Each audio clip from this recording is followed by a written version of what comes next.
Bien, retomo entonces la última parte que por correr, que se me estaban pasando ya los 10 minutos, no la dije de manera clara. La capacidad jurídica entonces tiene que ser la regla. Y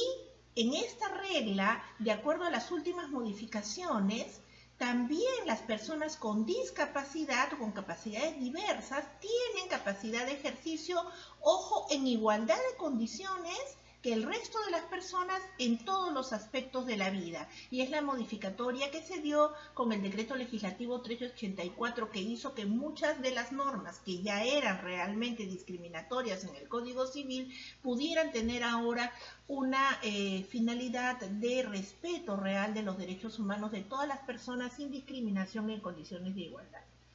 Esta norma va de la mano con lo que también establece la Convención sobre los Derechos de las Personas con Discapacidad, en la que se contempla que las personas que tienen deficiencias, sean físicas, mentales, intelectuales o sensoriales, tienen iguales derechos e iguales condiciones para poder interactuar en la sociedad. Y los problemas que se presentan no son por esta identidad de alguna deficiencia física, mental, intelectual o sensorial, sino en realidad se presentan por barreras sociales que llegan a impedir en los hechos una participación plena. En este sentido, entonces, la discapacidad ahora se entiende como una situación, como dice Rafael de Asís, no como un tema de identidad. Y esta situación se presenta, ¿por qué? Se presenta por una interacción entre una deficiencia que al interactuar con una barrera social generada por, valga la redundancia, las personas que nos rodean, la sociedad en general, genera un menoscabo en los derechos fundamentales de las personas con discapacidad. Es por eso que el Estado y la sociedad tenemos como obligación buscar eliminar estas barreras sociales para lograr una inclusión plena de las personas con discapacidad. En el marco de la bioética, la situación de la capacidad también es muy amplia y tiene obviamente un avance incluso mayor, o debería tenerlo, que lo que es el derecho civil en sí. Y también ven una lógica del ámbito de la bioética de los derechos humanos. Por eso es que la capacidad en bioética tiene que ver con que la persona pueda decidir por sí misma cuestiones personalísimas, como el hecho de someterse o no a un tratamiento médico.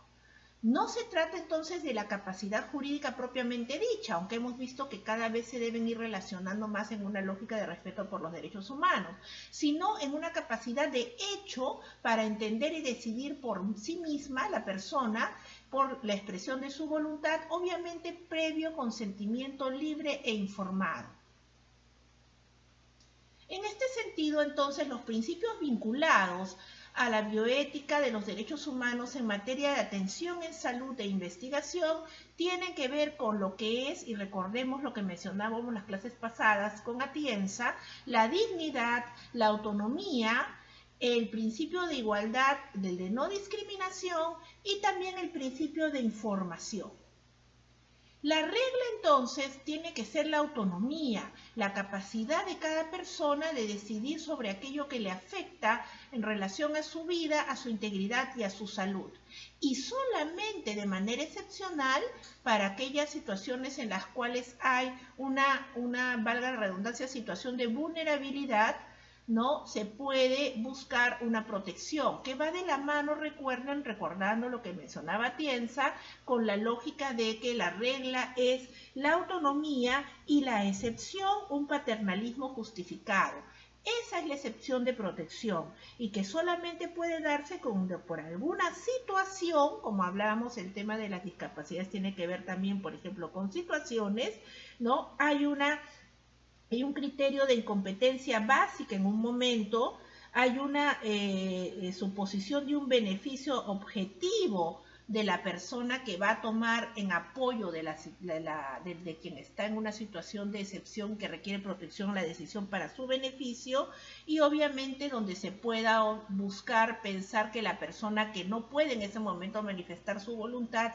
pueda necesariamente presumirse que consentiría en caso de estar en ese momento en capacidad de poder decidir por sí mismo. Entonces, como vemos, la regla es que la persona per se toma su decisión y la excepción va a ser una situación de protección, que también va de la mano, recordemos, con los avances que hay ahora en el tema de capacidad jurídica, en el cual las personas con discapacidad pueden solicitar un sistema de apoyo, más ya no de curatela como era antes, de apoyo. Y de esa manera, con el apoyo no es que se sustituya la autonomía y la voluntad de la persona que tiene una discapacidad, no se reemplaza su voluntad, más bien lo que se busca es ayudarla y poder interpretar su voluntad de la mejor manera en situaciones muy excepcionales, porque en la regla ella va a seguir tomando las mayores decisiones en su vida. Estas personas entonces con capacidad disminuida o personas con discapacidad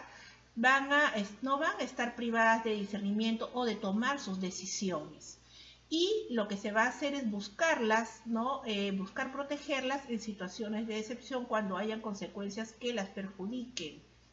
De otro lado, solamente se va a subrogar su voluntad cuando no sea posible decidir por parte de la propia paciente o el propio paciente. Cuando el problema y la patología lo permitan, el paciente va a ser quien participe de manera directa en la toma de decisiones sobre el tratamiento de su enfermedad. Y siempre tiene que haber una evaluación periódica e interdisciplinaria de la falta de autonomía.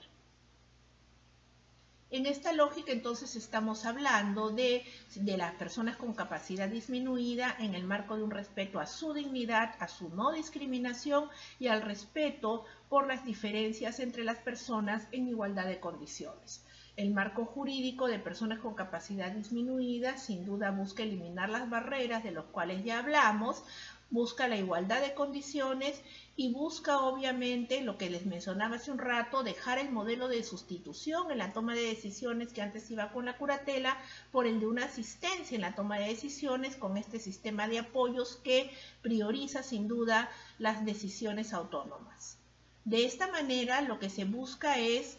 que las nuevas tendencias en el campo jurídico coincidan con la perspectiva bioética, esto que les decía de que vuelvan y cada vez confluyan más, ¿no? Aun cuando también sabemos, y lo vamos a ver en algunos ejemplos ahora, que en la práctica todavía persisten patrones arraigados, estereotipos que hacen que no se llegue a dar esta situación de mayor respeto de derechos fundamentales de estas personas. Los avances normativos han sido varios, como les decía, a nivel de lo que es el sistema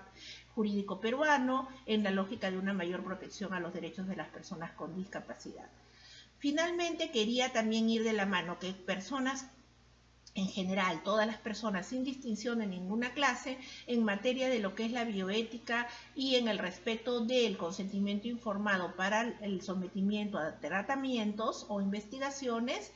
es un tema clave en el cual tiene que siempre ir la autonomía, el consentimiento voluntario, la libertad de poder escoger sin que haya ningún tipo de coacción y obviamente la comprensión de manera clara y suficiente de los distintos aspectos para los cuales se tiene que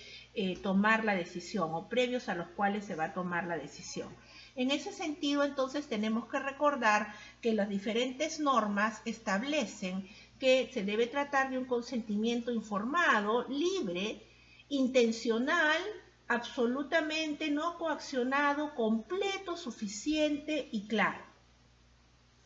La diferencia entre lo que es el consentimiento informado con el instrumento en sí es un punto importante, porque muchas veces uno va, por ejemplo, y es muy común, recuerden, cuando va uno a una clínica a someterse a algún tipo de tratamiento y automáticamente, ¿qué sucede? De repente nos ponen ahí un formato de consentimiento informado para firmar y muchas veces ni se lee, cuando en realidad el consentimiento informado no es llenar ese formulario. El consentimiento informado tendría que implicar que el médico deje de lado aquella conducta que todavía en algunos tradicionales sobre todo se da, en el cual el médico se siente como que un poco superior y no respeta necesariamente la voluntad de la persona que se está sometiendo al tratamiento médico en una lógica de confianza, todo el tema del juramento hipocrático, cuando en verdad lo que se tiene que hacer es el médico o la médica informar adecuadamente al paciente para que él tome la decisión. Entonces, eso implica que realmente haya en la práctica una autorización